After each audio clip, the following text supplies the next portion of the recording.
Hi, everyone, and welcome back for episode 2 of Pretty Little Alibis. Today, we're going to take you to England to discuss the brutal crime of young Kelly Ann Bates. Kelly was born on May 18th, 1978, and was tortured and drowned in Manchester, England at the young age of only 17 years old by her 48-year-old boyfriend, James Patterson Smith. I have to say, researching this case was slightly difficult. I think this was due to it having been in England. When it comes to the US cases, I feel the information is much more easily accessible. Like finding affidavits and such is just a search engine away, but we were unable to find any official records from the UK court for Kellyanne's case. As we navigated through the information that is out there, we hope to bring you the accurate depiction of what happened in this case and honor Kellyanne, the victim, and her family as they deserve to be. I totally agree. A lot of the research I did was based on a ton of speculation, but I feel confident that we read as much about this case that we're able to fact check everything. Also, this took place in the 90s, so a lot of details aren't stored on the internet. Exactly. And due to the unfortunate, gruesome nature of this case, the media and the court must have been more hesitant in sharing the information. But let's start this case from the beginning. Kellyanne Bates was born on May 18th, 1996 in the town of Hattersley in Greater Manchester, England. Her mother's name was Margaret Bates and father's name is Tommy Bates. Kellyanne had 2 brothers. When describing Kellyanne, Margaret has said, quote, "Kelly loved children and wanted to be a teacher. She was soft-hearted and very maternal," end quote. I found a picture online of her holding a baby and feeding this baby a bottle, and she really looked so comfortable and happy while she was doing this. Through this photo alone, you can tell there was this very maternal nature about her. You know how some people kind of just look a bit uncomfortable when they're holding a child? Kellyanne did not look uncomfortable at all. Her mother, Margaret, also said, quote, "She was a tomboy who loved playing football with her friends. She also adored children and often babysat for neighbors," end quote. Being that Kellyanne is babysitting for neighbors, that shows to me she's mature enough for parents to feel safe, trusting her to watch their children.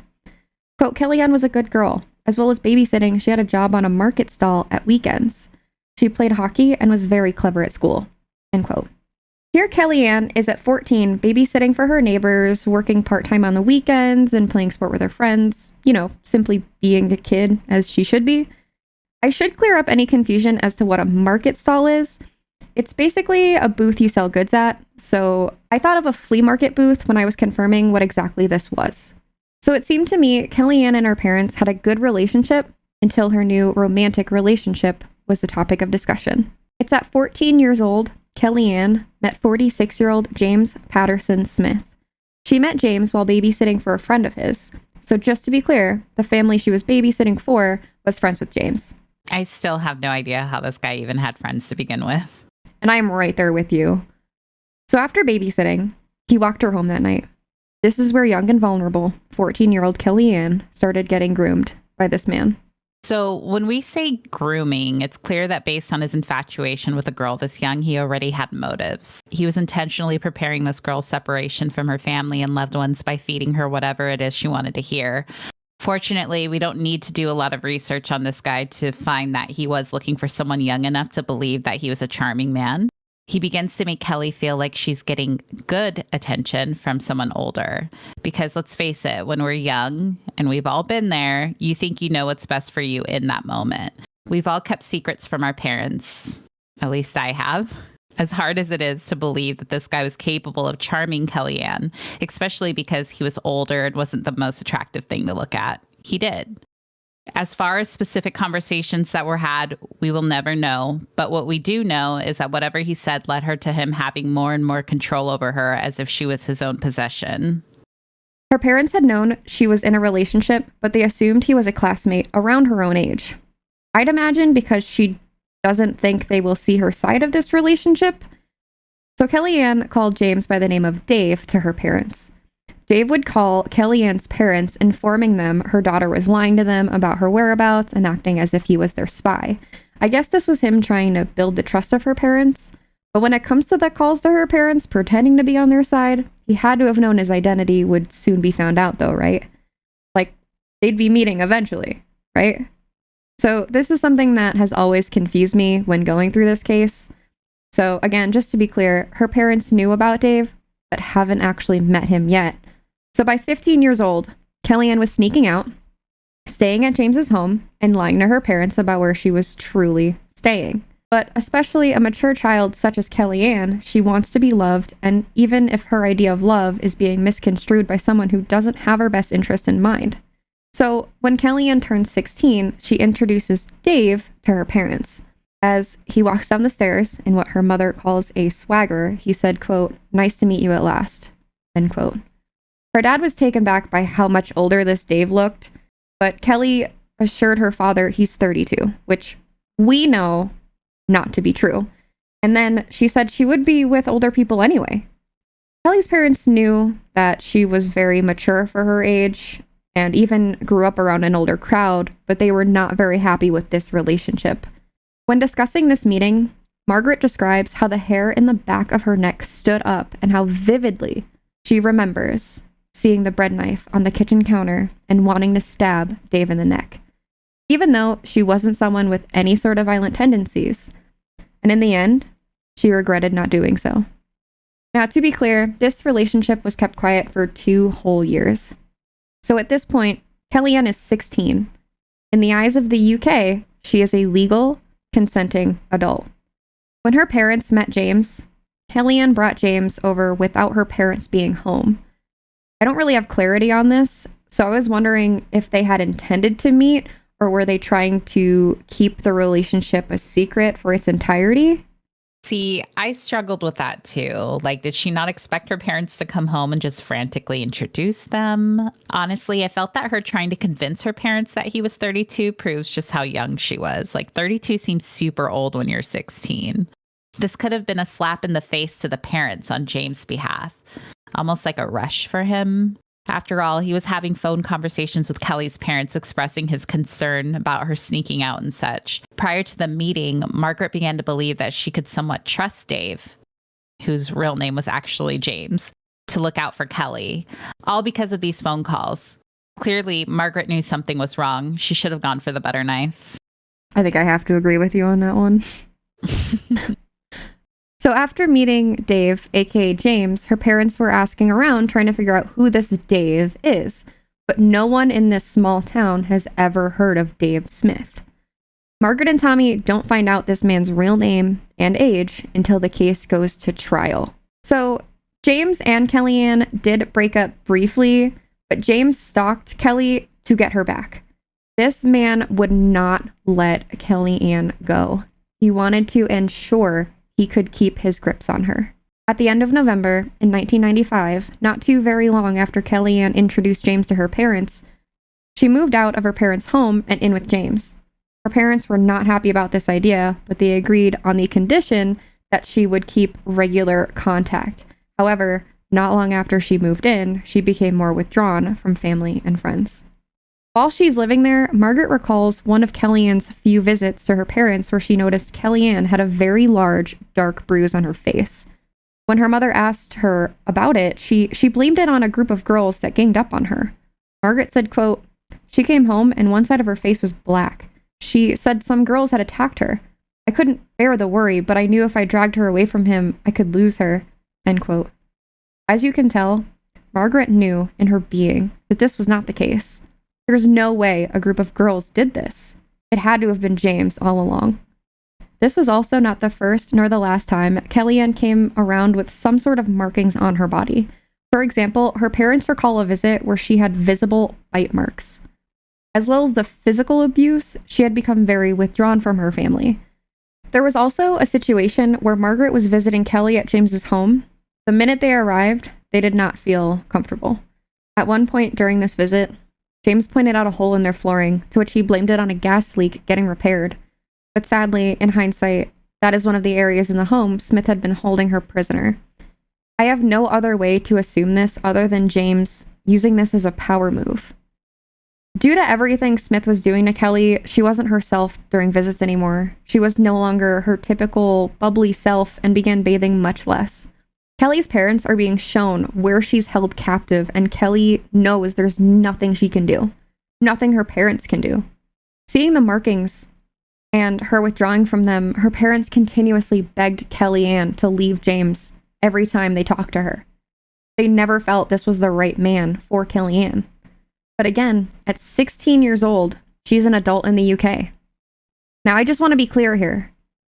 Her parents did try to do safety and wellness checks with the police on her daughter during the time she was living with James, but there was nothing that they could do since she was a legal adult. So I've never been to the UK, so I can really only base my opinion on the 16-year-olds here in the US. And hell no. I also think of the things I thought I knew and was mature enough to do at the age of 16, and I can't imagine telling my parents I was leaving to live with a man older than my father. At 16, you should be thinking about your outfit and like hanging out with your friends. Long story short, 16 is way too young to make any grown adult decisions, point blank, period. I agree. At 16, I could never go living with a man in his late 40s. I know this is a completely different person in a completely different time, but I personally know that I could not do it. So now, this is December of 1995, less than a month after she moves in with James. She quit her part-time job at the market stall. She also left school around this period. At this time, she's telling her parents she's picked up a full-time job. Except there was no job. She was being held at James's home 24/7. Being that she wanted to be a teacher, this was heartbreaking to hear. She's forced to give up her entire life. She's forcibly withdrawn from every aspect of her life. School, work, family, and friends all taken away from her at 16 years old.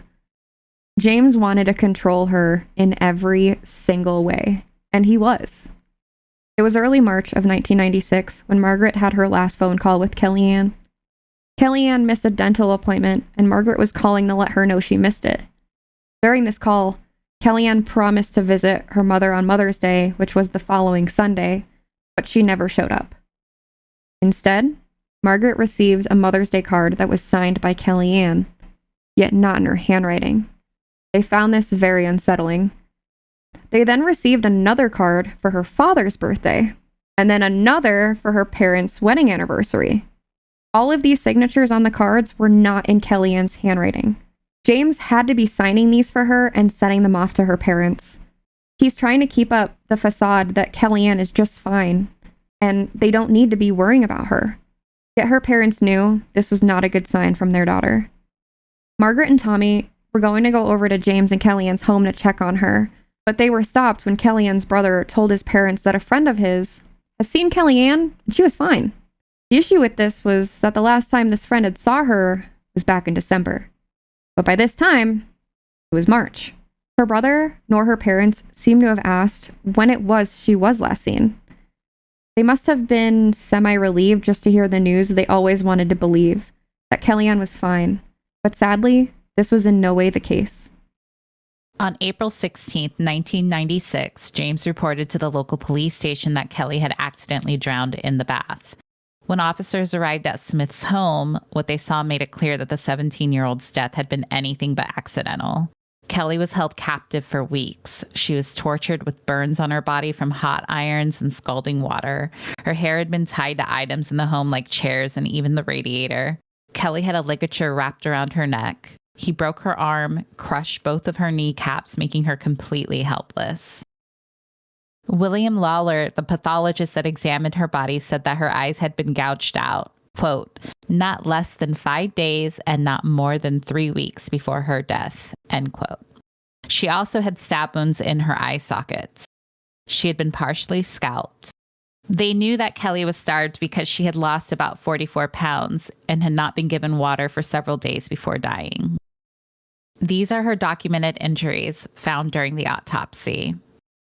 Scalding to her buttocks and left leg, burns on her thigh caused by the application of a hot iron, a fractured arm, multiple stab wounds caused by knives, forks, and scissors, stab wounds inside her mouth, crush injuries to both hands, mutilation of her ears, nose, eyebrows, mouth, lips, and genitalia, wounds caused by a spade and pruning shears, both eyes gouged out, stab wounds to the empty eye sockets, and partial scalping. Before her death, Margaret was doing her own research on domestic violence. She got pamphlets from a doctor's office that she planned to give to Kellyanne, but unfortunately was never able to and hung on to them. This case was tried at the Manchester Crown Court. The jury only took 1 hour to find James Patterson Smith guilty of Kellyanne's murder. He was sentenced to life imprisonment with a minimum term of 20 years.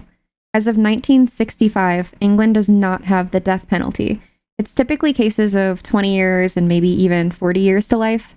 As you can imagine, it all depends on the severity of the case. James was up for parole a couple years ago, but he was denied. As far as we are aware, he is still in prison. And it wasn't until the trial that Kellyanne's parents found that James had a very violent past. He had a lengthy history of harming his partners. And women from his previous relationships appeared in court with testimonies expressing their own experiences with the misogynistic and controlling James. He was previously divorced, and over the course of 30 years, he had abused and beaten various women that had been in relationships with him. His first wife he was with for 10 years left him in 1980 due to his abuse. Shortly after that, sometime between 1980 and 1982, he began dating 20-year-old Tina Watson, who he beat. He even beat her while she was pregnant with his child. He also tried to drown her in a bath. After Tina, he started a relationship with 15-year-old Wendy Mottershead, who he had beaten and tried to drown in the kitchen sink. All of this terror ended with Kellyanne, and she was only 17 years old. Margaret not only had to deal with heartbreak after the loss of her only daughter, but she went on in her life battling breast cancer twice. On December 17th, 2020, at the age of 65, Margaret passed away in the hospital. According to Tommy, she suffered from a weak immune system, but says she had been, quote, doing well considering, end quote. He added, quote, she was always saying, I want to get back with Kelly, end quote. Margaret's colleagues at the supermarket had nothing but beautiful things to say about her, and it made me feel like it gave me a better understanding of the type of woman that Margaret was. Margaret loved working at the supermarket. She said she felt closest to Kellyanne when she worked on the checkout because it was in the same location as the family home before it was bulldozed. Margaret previously said, quote, my checkout desk overlooks the spot where our living room once stood. I feel near to Kellyanne on my checkout. It's my safe place. I know her spirit's there. I feel like she is home again, end quote. Through SAM, which stands for Support After Murder and Manslaughter, starting in 1998, months after Smith is sentenced, Margaret and Tommy held support meetings and events for families devastated by murder and manslaughter in Manchester. In the US, 1 in 2 women are murdered, and 1 in 13 men are murder victims, killed by their intimate partners. In the UK, 1 in 4 women and 1 in 6 men will be affected by domestic violence in their lifetime. Domestic violence is prevalent in both the US and the UK. There are a number of resources out there that can potentially help you or someone you love that are in a domestic violence situation. There are sites with 24/7 access to people qualified and wanting to help. Please find one best suited to you and the needs you're looking for. So the research on this case was extremely difficult. A lot of the research that I did was based on speculation, and I'm sure it was the same for you. But I feel like we did a good job at fact checking everything and making sure that we didn't deliver it without making sure that everything was correct. How do you feel about it? I definitely feel like the same way. Like we covered this really well with how much speculation there was. Yeah. But it was relatively, like, as you can see, this is relatively a short case. It's pretty straightforward. We got our suspect, and Kellyanne's story is told. So that's the most important part of this, whether it's 30 minutes or an hour. And again, I feel like we really brought you that cut and dry evidence. Yeah, it was very black and white. Speaking of the suspect, though, like 20 years. I know that the UK doesn't have like a death penalty or anything, but I just can't believe that with how extreme everything that she suffered It like 20 years. I can't, it doesn't sit well with me, I guess. I feel like there should be more justice for her. I mean, she was a baby. Like, he groomed her. He molested her and basically stole her and kidnapped her from her own family and changed her, manipulated her. I just couldn't imagine being 14 and experiencing those feelings. I would be so scared. I couldn't even believe when we were going through everything and all that he did to her. Like, this man is an absolutely sick individual, and the fact of his past, all of the drownings that he did, like, he has 2 in his history at least that we found out about. Yeah. And the fact that her mom had to sit in the trial, and this was like her first time learning of his history, because these women came forward. And it makes me wonder why. You know, like, did they report this information to like the police when it happened to them? And if so, why didn't anything happen to him when they reported it? Like, why was he, especially because there were multiple drownings, right? Like, this case was so disturbing that the jury only took an hour to deliberate and know that he was guilty of what happened.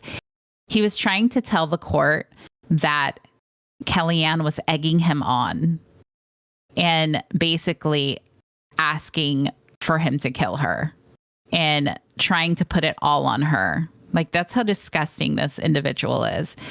Not only that, but the court also offered the jury therapy after this trial, and every single one of the jurors accepted because of how traumatic her suffering was.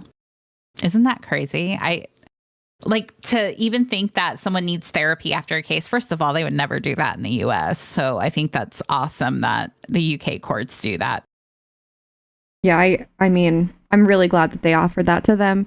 It was quite a disturbing case. And again, what they shared in the media is probably not even the worst of it.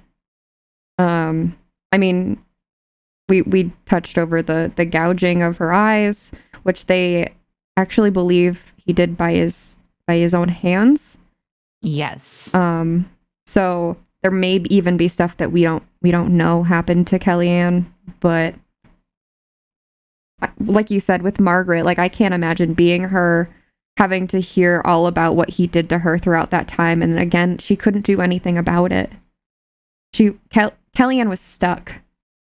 I did want to talk about you mentioning the previous relationships and maybe if they reported it or not. And my opinion is maybe they didn't report it because, one, they just want the relationship to be over. They just want their suffering to be over. And the hope that he doesn't maybe retaliate in even worse ways because he wasn't successful in those drownings. However, I mean, so those women were suffering by his hand. So, I wouldn't blame them for not reporting. I understand. And if they did, I couldn't find any evidence on it, but I would hope and imagine that the police would at least look into it in some way or have him in some sort of record. But again, when he went to court, I don't think they had any of his previous relationships as any sort of evidence. They were more so like information that we found out about, but I don't know if they used it in court because, again, we weren't able to pull any court records.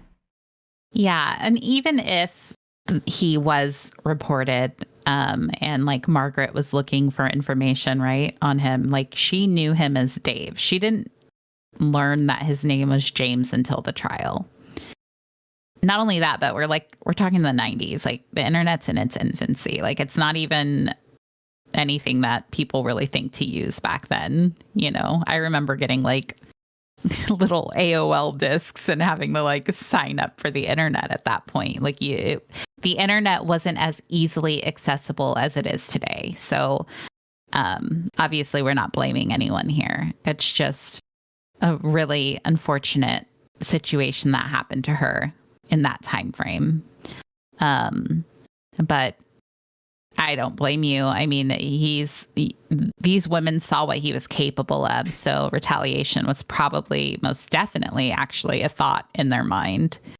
Just getting away and not having to see him or hear from him again. I wonder if they even knew about each other at that point, because he was married for 10 years, you know? Like, I wonder if like his wife was worried about Tina, the 20-year-old that he went to after, because he started dating her shortly after. Well, it is a small town, so I do imagine that they knew about each other.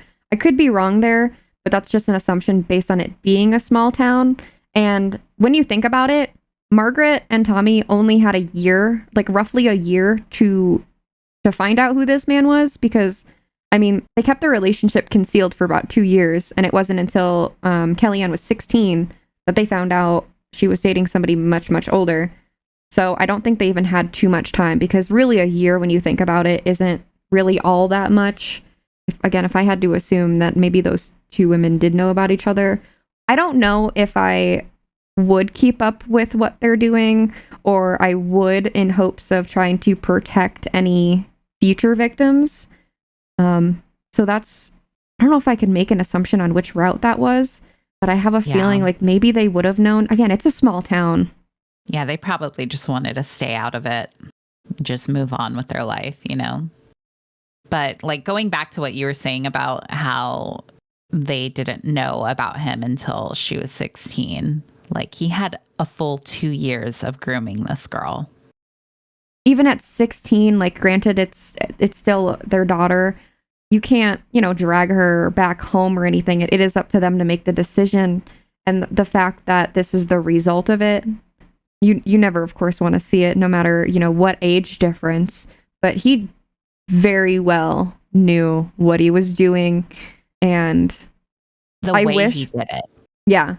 I wish, of course, I wish things were able to end differently. I wish that Margaret was able to get maybe those pamphlets to her, but even then, maybe that could have done worse for Kellyanne. I mean, not that she already did not get the worst. This poor girl. But yeah. So when it comes to the what ifs, it's so difficult. Like, I feel like Kellyanne was doomed from the beginning. If he forced her to keep this quiet for 2 years, all of the secrets that she kept, like for those 2 years, there's no way that there was no red flags for Kellyanne. Like, he must have been doing something. And he didn't live very much further away from the family, so maybe he threatened her parents even.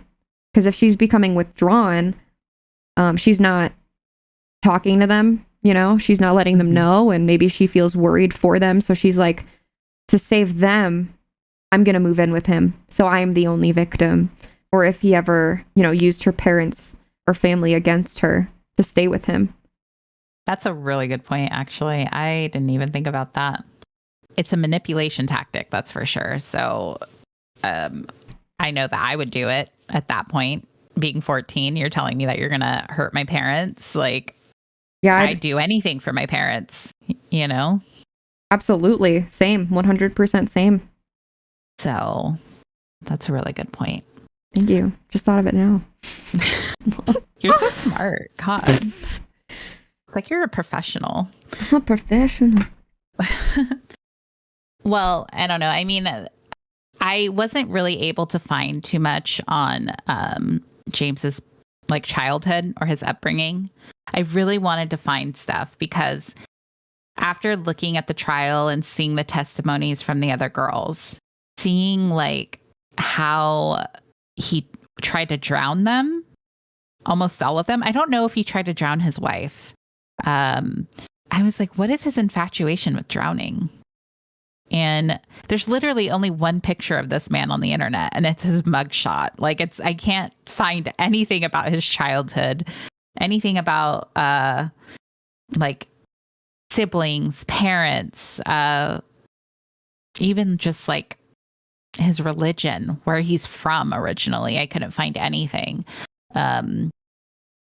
Everyone is pretty focused on the fact that he hurt this girl the way that he did, and understandably no one gives a shit about his history, right? But for me, I just kind of wanted to see if I could relate his upbringing to why he was doing the things that he did.